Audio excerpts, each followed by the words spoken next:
northwest. Mitchell 38, Sioux Falls 43, Worthington 41, Fairmont 43, Albert Lee 32, Austin 36. As we go east, it's snowing at Toledo, Cleveland, and then snowing from Dunkirk through Syracuse, and then snowing again at Worcester.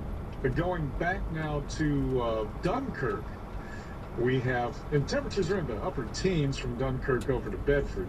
But at Dunkirk and from there on through Bedford, the west winds, mainly low 20s and then gusting mainly upper 20s, low 30s. Schenectady, though, 22, gusting 35.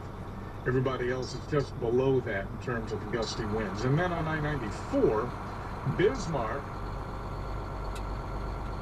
on through to Maple Lake with northwest winds. Mid-20s mainly, gusting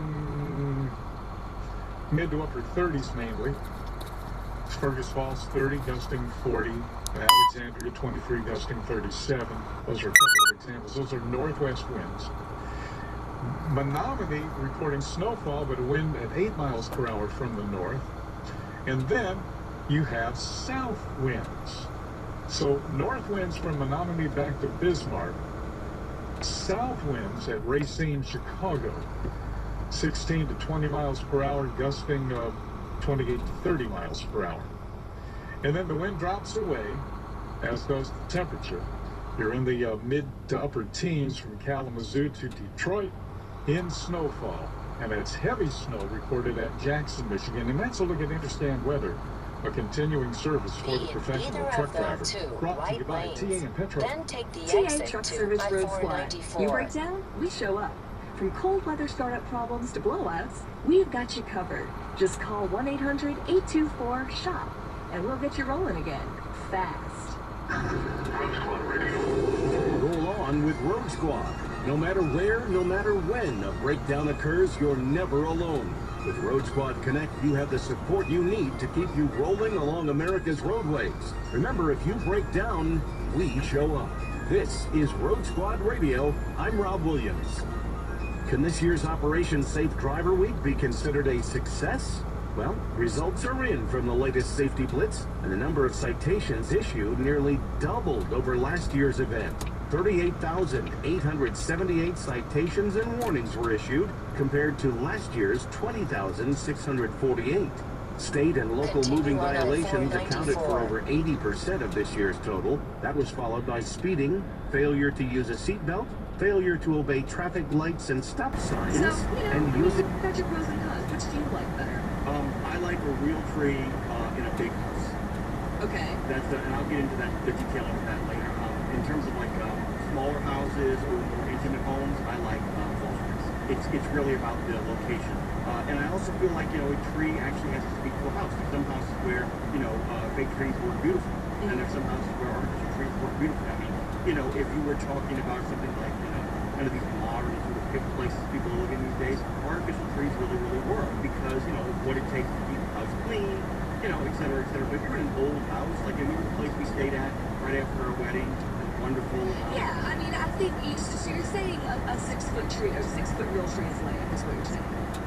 No, I'm not saying that. Don't put that on me. Can we please go to the phones and get me out of this? Somebody has to get me out of this. Tex likes trees so much, she has 2 of them. Tell us about it, Tex. Good morning. Good morning. Can you hear me? We can hear you just fine. You want to hear about these 2 trees?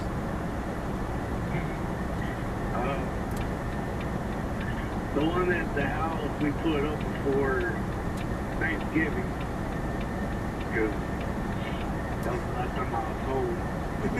Right. Outstanding. Last year, we had put everything up, from halfway of a Christmas tree up, like all the ornaments and everything, because we had a 2-year-old that we didn't want to grab anything off the tree. So wait, did you lift the tree, or did you have a blank spot at the bottom of the tree? Half the tree was like nothing, and the other spot was all the ornaments. Outstanding. I love that. But it was a bare bottom tree. Hey! Now, like that. Yeah. verify. We didn't want her to get a hold of any ornaments or anything. Right, yeah. Absolutely. That's why you spread all those Legos around there. So no, don't do that. And every year, like, I turn on the Christmas music, and we just spend an hour, 2 hours putting up the tree, sitting there decorating it, spend some family time. Yeah, that's a really good point, Jax, about that.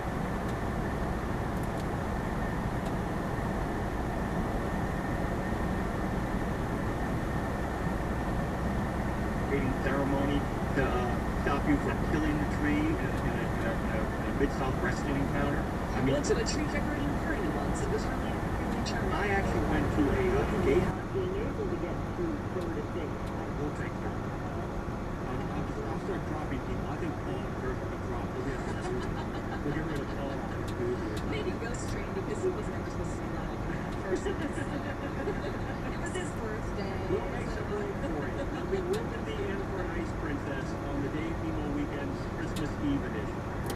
But it sounds like you guys had a great time. I won't say anything. Everyone has already said that. All you need is another congratulations type thing. So. Oh, I'll take as many as you want to give. They make me feel great. Dude, I love attention. That's what I love radio.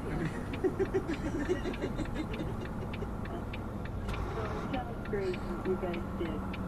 It did. You know, I was, really one of the other things we did, actually, I want to share this with you since your name is Ice Princess. You'll really appreciate this.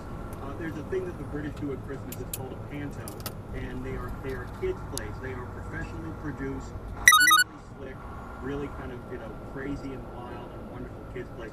They took the children's book, The Snowman, and they turned it into a stage play. And at the midpoint of the show, the snowman and the little boy, they took off in the air. They actually had the flying rig. Well, if anybody, Jimmy Mac's referring to it as a book because I showed him a book, but he hasn't seen the special, which I'm sure everybody is even more familiar with. It came out.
Artificials, but what sticks out in my mind the most is my dad was a deacon of a very large church that we was pretty much all the time going to, and every year I got to help out.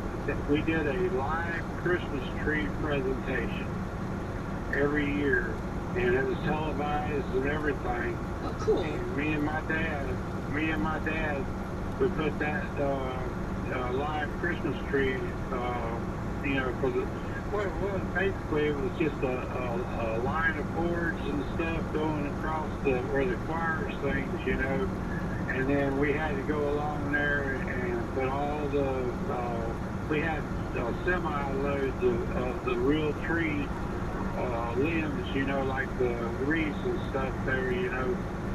We had them shipped in, and we had to perfectly place every one of them, you know, to make that live Christmas tree. And it did look like a big old Christmas tree there at the church. That's a Norman Rockwell story right there. I love that awesome. story. That's terrific. So what are your Christmas tree plans now? Well, it's been quite a long time since I've done some hunting, and this year here I've kind of gotten my